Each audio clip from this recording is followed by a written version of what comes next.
Et bonjour tout le monde. Alors, c'est la première fois que je fais ça. Je vais vous présenter un petit guide sur Fantasy Life E, les manigances du sinistre courtier Bazario.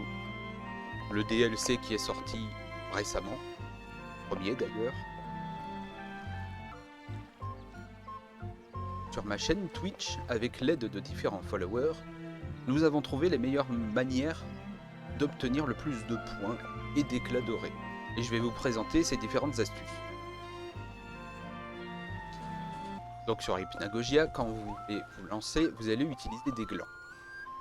Donc changer de rêve, c'est pas le plus intéressant, parce que ça permet juste de changer le boss et les différentes armes que vous pouvez obtenir au début, mais ça c'est pas le plus important.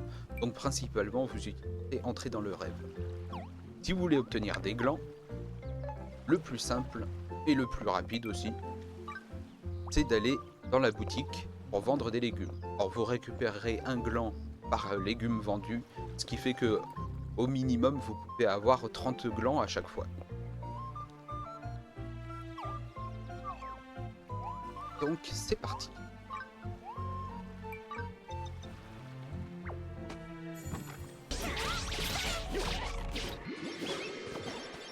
Alors quand le mimique apparaît, le Sepori mimique, privilégiez-le à tout prix, où que vous soyez.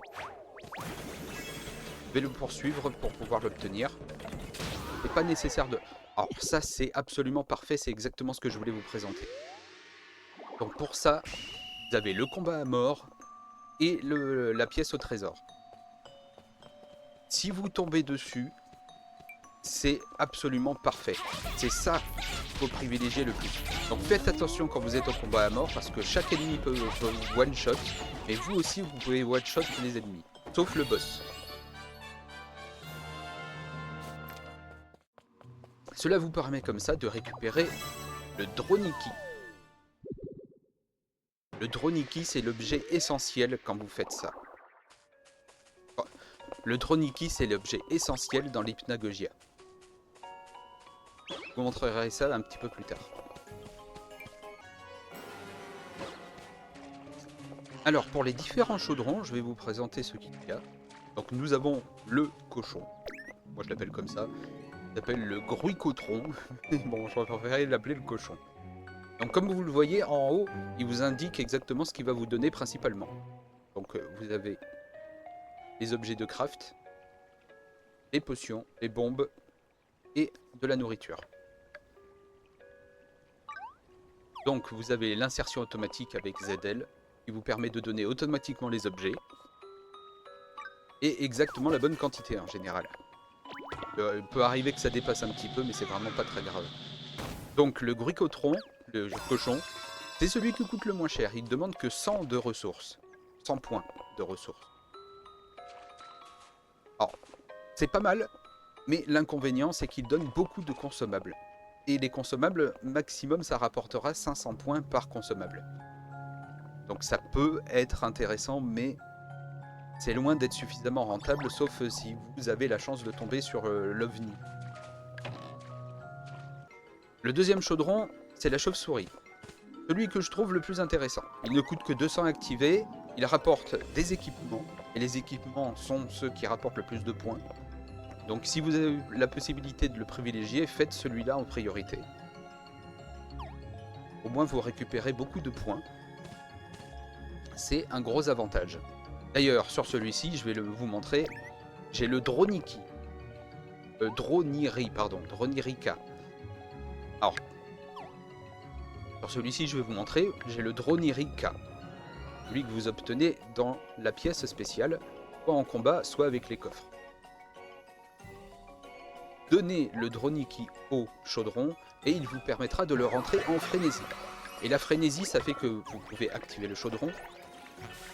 Le Droniki vous permet de rentrer le chaudron en frénésie, ce qui donne l'avantage que vous pouvez l'activer toutes les 10 secondes. Contrairement à la minute habituellement. Et il vous donne beaucoup plus d'objets, comme vous pouvez le voir. Je vois que ça a changé, il y a dû y avoir une petite mise à jour parce que c'était pas autant avant. Alors dans les coffres, vous obtenez des équipements, des consommables mais surtout des décorations en catégorie trésor. C'est principalement ça qu'il faut que vous récupériez dès qu'il y en a. Parce que c'est l'objet qui rapporte le plus de points.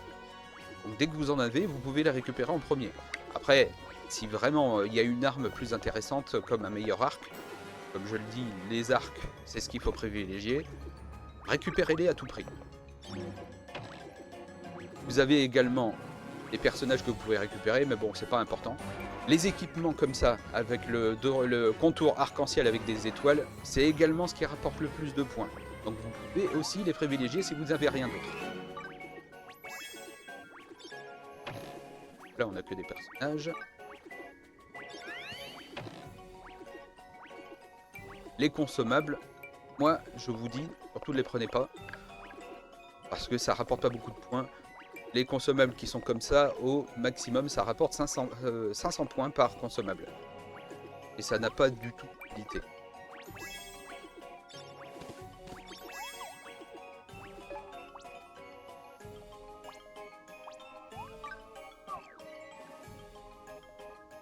Pour le troisième chaudron, on a le feuille. Lui, il vous permet de récupérer des arcs. Ou des sceptres. C'est le meilleur si vous avez besoin d'armes à activer. Donc vous pouvez le faire à l'occasion, c'est pas un problème, ça c'est très utile.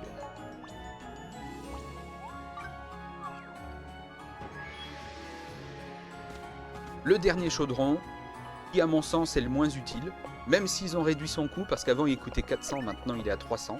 Je trouve que c'est beaucoup mieux, parce qu'à 400 il était vraiment pas du tout utile. Il vous permet de récupérer des armes en métal et des outils en métal. Donc là-dessus, il y aurait qui récupère un petit avantage, mais ça reste tout de même le moins intéressant de tous les chaudrons.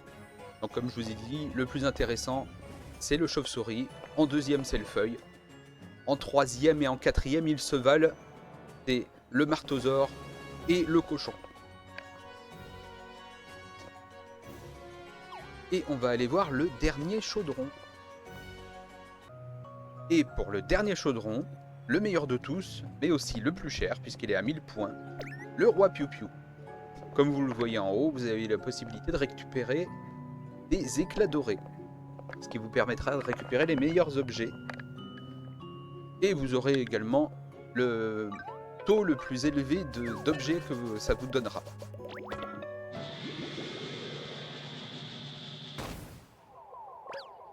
Ah bah là j'ai pas de chance, j'ai eu que 2 objets, mais généralement ça tourne à bien plus que ça. Mais par contre j'ai un éclat doré. Ça c'est vraiment cool. Un deuxième éclat doré dans le coffre.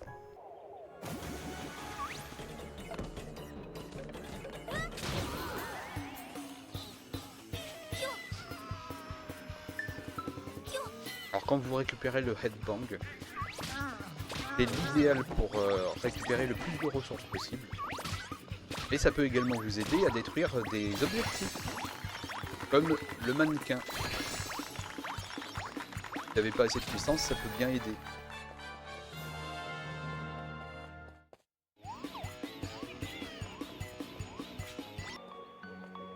Dans les autres chaudrons, il peut arriver que dans les coffres vous obteniez aussi des éclats dorés, mais le taux est beaucoup plus faible.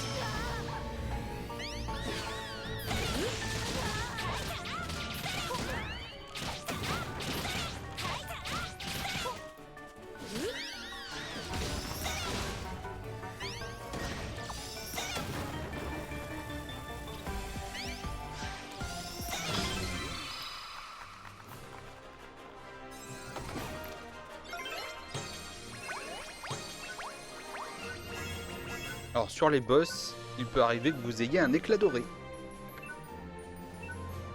Donc ça, c'est une très bonne chose, comme ça je vais vous pouvoir montrer que avec 3 éclats dorés, on peut récupérer l'un des objets les plus utiles.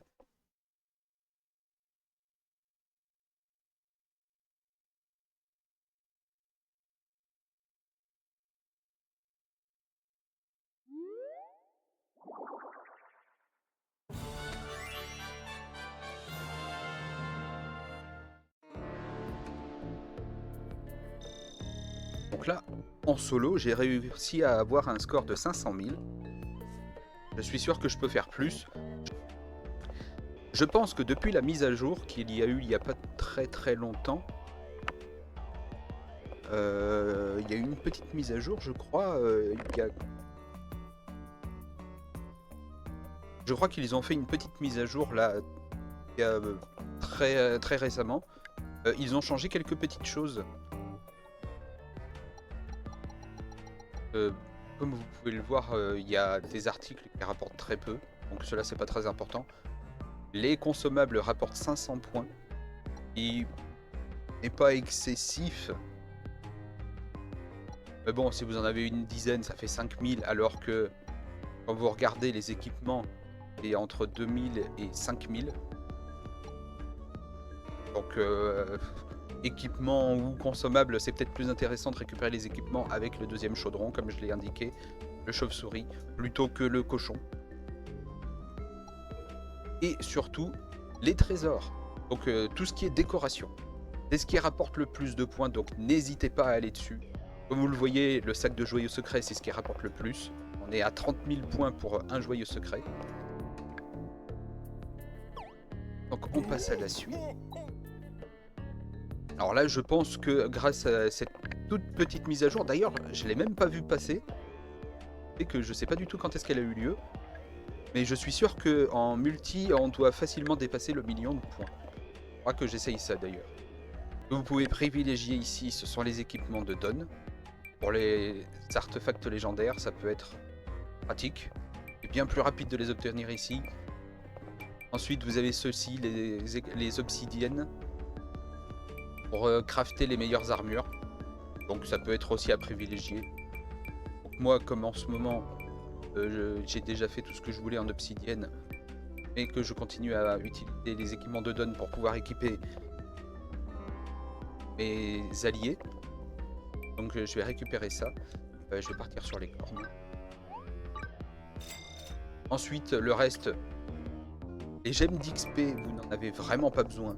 Le reste, à part les équipements, si vous voulez les récupérer, les objets d'art, c'est très utile aussi. Si vous voulez bien décorer votre île, vous avez beaucoup d'objets d'art. Ça peut être vraiment utile. Les recettes et autres, ça vous pouvez aussi les récupérer en priorité. Mais les consommables n'ont aucune utilité. Donc ensuite, vous pouvez récupérer les sacs d'or. Toujours un petit bonus. Vous avez besoin d'argent. Moi, je le fais juste comme ça, pour éviter de perdre des points. Et ensuite, avec les éclats dorés, ce qui est à privilégier de la même manière... qui est à privilégier de la même manière. De la même manière, vous ignorez les consommables, ça n'a aucune utilité. Dans les matériaux, vous pouvez y aller sans problème. Bon, à part bien sûr pour les gemmes, ça c'est pas utile, vous les récupérez plus facilement. Les chasses de certissage, c'est pareil. Par contre, la gemme miroitante, si vous avez 3 éclats dorés, privilégiez ça.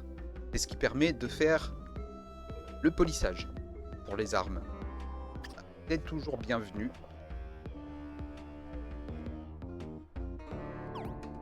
Les recettes et autres, vous pouvez les récupérer, c'est toujours bienvenu. Comme ça, vous complétez votre collection. Mais privilégiez les gemmes miroitantes, surtout si vous en avez 3. Après, pareil, les obsidiennes si vous en avez besoin, et le Dawn. Comme ça, c'est fait.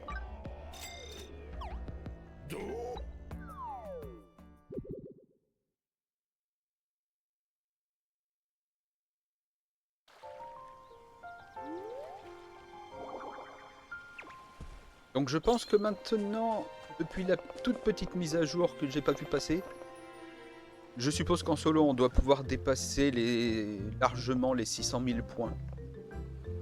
Parce qu'avant, moi-même j'arrivais à 400 000 grâce à la frénésie. Là je vois que sur cette partie j'ai réussi à faire les 500 000, donc, et encore j'y suis allé tranquille sur celle-ci. Donc je suppose qu'on peut faire largement plus de points. Alors ensuite, pour toujours Hypnagogia,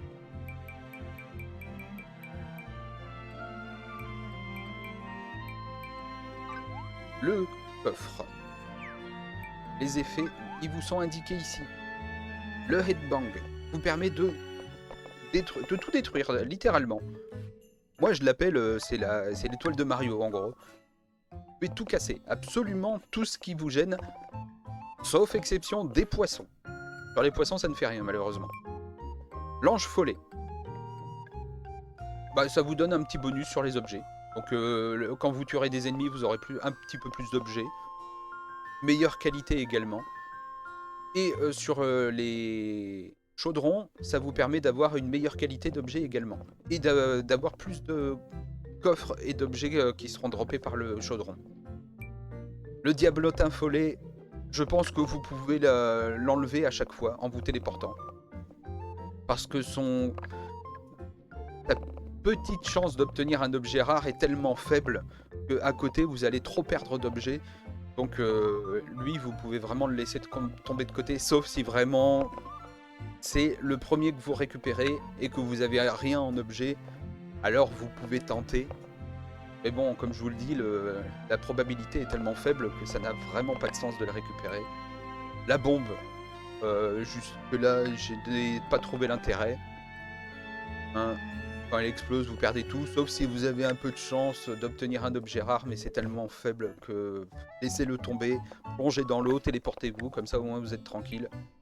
La salle de chance, donc celle avec les coffres, 2 coffres avec des objets de décoration, donc des trésors. Le dernier vous donne l'OVNI, qui vous permet de déclencher la frénésie, donc ça n'hésitez pas. Et celle-ci, la salle, ils appellent ça la salle de la malchance. Mais bon, généralement les ennemis, vous pouvez tous les one-shot. Alors attention, eux aussi peuvent vous one-shot. Donc c'est pour cette raison que je vous dis qu'il faut privilégier l'arc. Comme ça les attaques à distance, vous êtes tranquille. Faites attention quand même aux taureaux. Plutôt aux minotaures, parce que eux ils ont l'attaque chargée de loin. Et avec les singes, le gros singe lui ne se one-shot pas, il faut plusieurs coups. Donc là-dessus, faites aussi attention.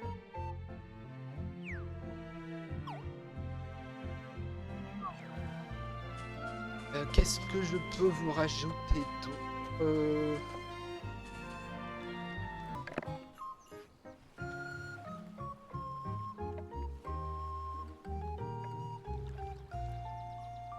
Donc, moi je suis sur Twitch, donc si vous voulez me suivre, n'hésitez pas à venir.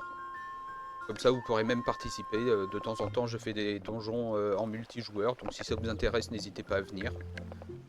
Je remercie les followers sur Twitch qui m'ont aidé à découvrir beaucoup de choses, parce qu'il y en a certains que je ne connaissais pas sur Hypnagogia, d'autres qu'on a découvert ensemble. Donc s'il y a d'autres bonus qui vous intéressent, n'hésitez pas à me le dire. Par exemple, pour l'expérience des classes, si vous avez un peu de difficulté, je pourrais toujours rajouter un guide, mais je sais qu'il en existe déjà sur ça, donc peut-être que c'est pas nécessaire. Mais bon, à vous de me le dire, et puis voilà. Donc je vous remercie à tous, je vous dis à la prochaine fois, et ciao tout le monde!